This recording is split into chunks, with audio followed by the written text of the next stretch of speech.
இன்றைய இதமான காலை தென்றலில் அனைத்து அன்பு உள்ளங்களுக்கும் என் இனிய காலை வணக்கம். இன்று ஒரு குறள். அதிகாரம் 40 கல்வி. குறள் எண் 392. மாணவ செல்வங்களே, இந்த அதிகாரம் முழுவதும் உங்களுக்கே. எண்ணென்ப ஏனை எழுத்தென்ப இவ்விரண்டும் கண்ணென்ப வாழும் உயிர்க்கு.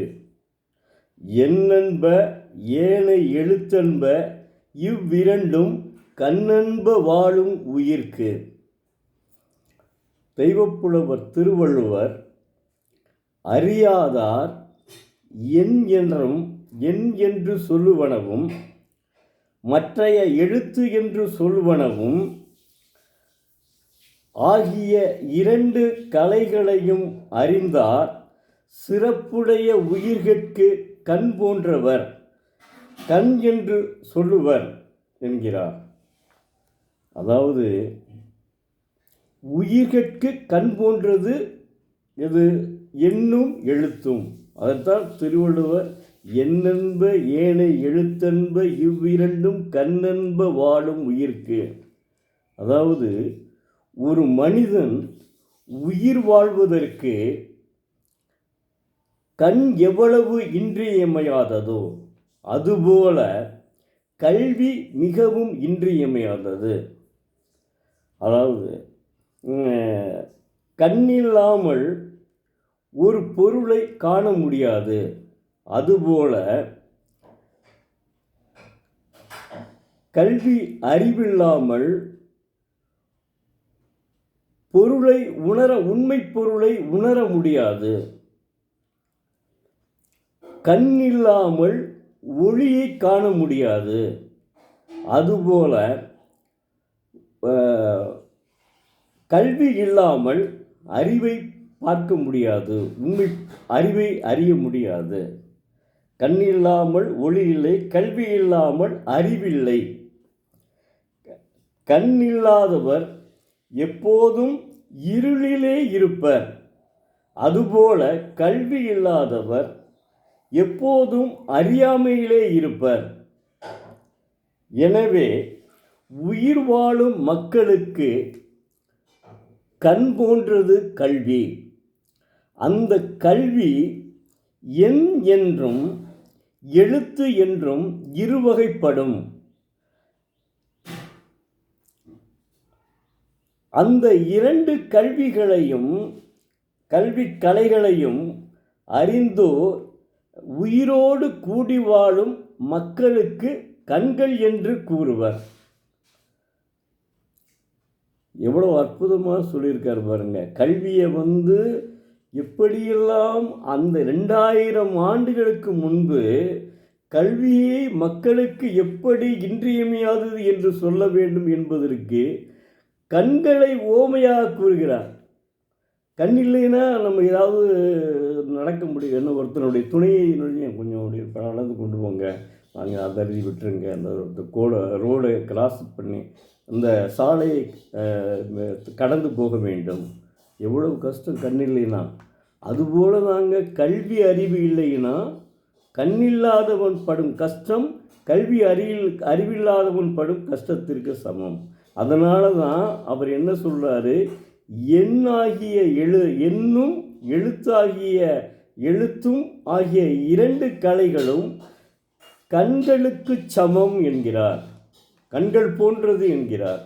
உயிர் வாழும் மக்களுக்கு கண்கள் போன்றது என்கிறார். என்ன அற்புதமாக சொல்லியிருக்கார் பாருங்க. அதாங்க திருவள்ளுவர். திருவள்ளுவருக்கு இணையான ஒரு மனிதர் இந்த உலகத்திலேயே பிறக்கவில்லை, இதுவரையும் பிறக்கவில்லை, இனிமேலும் பிறக்க முடியாதுங்க. அதில் மாற்றமே கிடையாது. யார் என்ன சொன்னாலும் சரி. சில பேர் சொல்லுவாங்க, இவன் மாதிரி புலம்பிகிட்டு இருக்கான்னு கூட சொல்லுவாங்க. அவன் இதை படித்தா தான் தெரியும். அவன் கல்வி கற்றதுனால தான் இன்றைக்கி ஒரு சின்ன வேலை கூட அவன் இருந்திருப்பான்.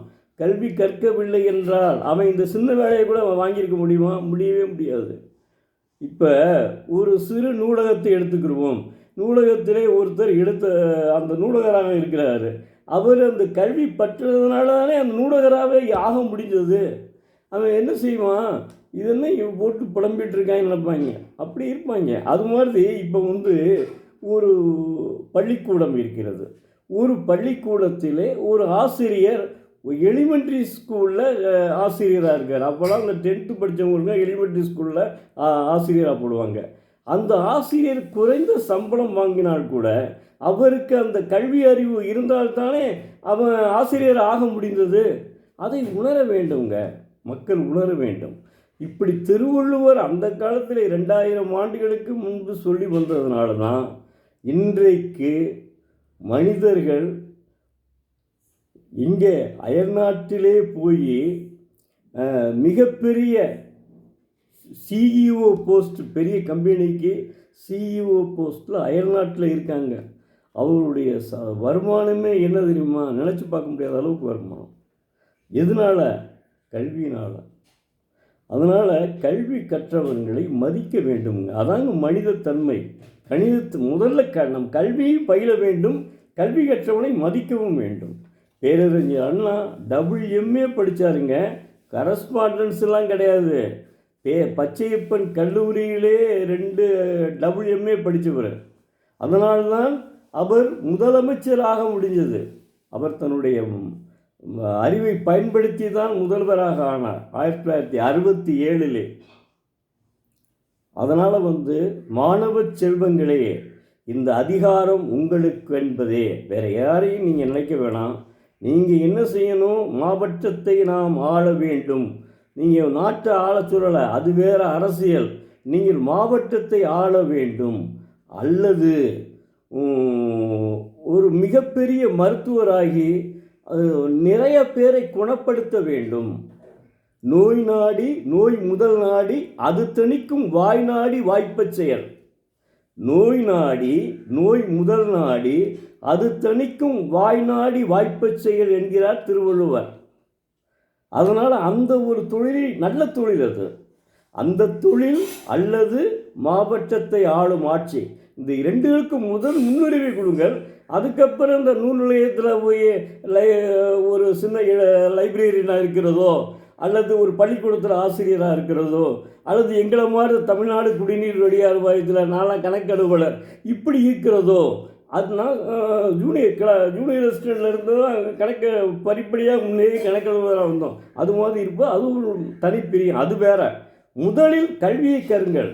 ஆனால் கல்வியை கற்பது எப்படின்னா, சாதாரண நூல் நிலையத்தில் ஒரு நூலகராக இருப்பதோ, அல்லது ஒரு பள்ளிக்கூடத்தில் ஆசிரியராக இருப்பதோ, அல்லது எங்கள் தமிழ்நாடு குடிநீர் வடிகால் வாரியத்தில் மாதிரி ஒரு ஜூனியர் கிளார்க்காக இருப்பதோ, அதை நினைக்காதீர்கள். தயவுசெய்து அதை நினைக்காதீர்கள். உங்கள் எண்ணங்களெல்லாம் உயர்வானதாக இருக்க வேண்டும். மாணவ செல்வங்களே, உங்களுக்காகத்தான் நான் சொல்லிக் கொண்டிருக்கிறேன். மாணவ செல்வங்கள் தினந்தோறும் இந்த குறள்கள் படியுங்கள், நிச்சயமாக வாழ்க்கையில் நீங்கள் முன்னேறுவீர்கள். அப்போது ஒரு காலத்தில் சொல்லுவீங்க, மாதிரி இப்படி ஒரு ஆள் இருந்தார், ஒரு எழுத்தாளர் பரமசிவம் சொல்லிட்டு, அந்த ஆள் இப்படிலாம் சொன்னதுனால தான் ஓரளவுக்கு எங்களுக்கு அந்த திருக்குறளை நல்லா உணர முடிஞ்சது. திருக்குறளை உணருங்கள். முதல்ல திருக்குறள் என்ன சொல்லியிருக்கான்னு உணருங்கள். அது ரொம்ப பேருக்கு தெரியாதுங்க. ஆசிரியராக இருப்பான், பாடத்துக்கு நடத்துறதுக்காக நடத்துவானுடைய அவனுக்கு உண்மையான என்னன்னு தெரியாது. ஆனால் நன்றாக படித்தவனுக்கு தான் திருக்குறளினுடைய அருமை தெரியும். ஏனென்றால் லியோ டால்ஸ்டாய் மிகப்பெரிய சிறந்த எழுத்தாளர். அவருக்கு இதை புரிஞ்சிருக்கு. வீரமாமுனிவர் மதப்பத்தை பரப்ப வந்தவர், இதை புரிஞ்சிருக்கிறார்.